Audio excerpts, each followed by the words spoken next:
ಮಾತುಗಳು. ಮಾತಿನ ಬಗ್ಗೆ ಅನೇಕರು ಅನೇಕ ರೀತಿಯಲ್ಲಿ ಹೇಳಿರುವರು. ಆದರೆ ಮಾತನಾಡುವಾಗ ಕೆಲವು ಸಲ ಅವರಿಗೆ ಬೇಸರವಾಗುತ್ತದೆ. ಕೆಲವರು ಅದನ್ನು ಬಿಟ್ಟು ಬಿಡ್ತಾರೆ. ಕೆಲವರು 10 ವರ್ಷಗಳಾದರೂ ಮರೆಯುವುದಿಲ್ಲ, ಸಂಪರ್ಕವನ್ನು ಇಟ್ಕೊಳ್ಳೋದಿಲ್ಲ.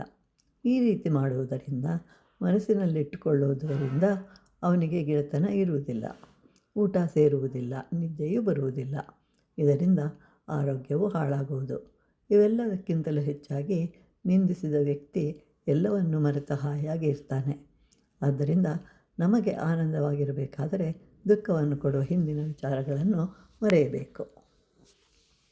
ಸಾಮಾನ್ಯವಾಗಿ ನಮಗೆ ಸಂತೋಷದ ಸಮಯವೇ ಹೆಚ್ಚಾಗಿದ್ದರೂ ಯಾವುದಾದರೊಂದು ಕಷ್ಟ ಬಂದಾಗ ಕುಗ್ಗುತ್ತೇವೆ. ಯಾಕೆ ನಮಗೆ ಇಷ್ಟೊಂದು ದುಃಖ ಅಂತ ಅಂದ್ಕೊಳ್ತೇವೆ. ಅದರಿಂದ ದೂರ ಹೋಗಬೇಕು ಅಂತ ಅಂದ್ಕೊಂಡ್ರೂ ಕೂಡ ಅದು ನಮ್ಮ ಬಳಿಗೆ ಬರುತ್ತದೆ, ಮನಸ್ಸನ್ನು ಘಾಸಿಗೊಳಿಸುತ್ತದೆ. ಇದರಿಂದ ಬಿಡುಗಡೆ ಆಗುವುದು ಹೇಗೆ?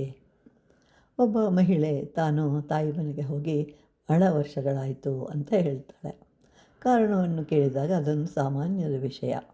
ಆದರೆ 10 ವರ್ಷಗಳ ಹಿಂದೆ ಆಡಿದ ಮಾತು ಇಂದಿಗೂ ನಮ್ಮ ಸ್ಮೃತಿ ಪಟಲದಲ್ಲಿದೆ, ಘಾಸಿಗೊಳಿಸುತ್ತಿದೆ. ಇದರಿಂದ ಪಾರಾಗುವುದು ಹೇಗೆ? ಅವರು ಆಡಿದ ಮಾತುಗಳನ್ನು ಮರೆಯಲು, ರೂಪ ಮರೆಯಲು ಕಷ್ಟ. ನಮ್ಮ ಹಿಂದಿನ ಋಷಿಗಳು ಅದನ್ನು ಕಂಡುಕೊಂಡಿದ್ದಾರೆ. ಏನು ಅಂತಂದರೆ, ಹಿಂದೆ ನಡೆದುದನ್ನು ಮತ್ತೆ ಮತ್ತೆ ನೆನೆಸಿಕೊಳ್ಳುವುದರಿಂದ ನಮಗೆ ದುಃಖವಾಗುತ್ತದೆ.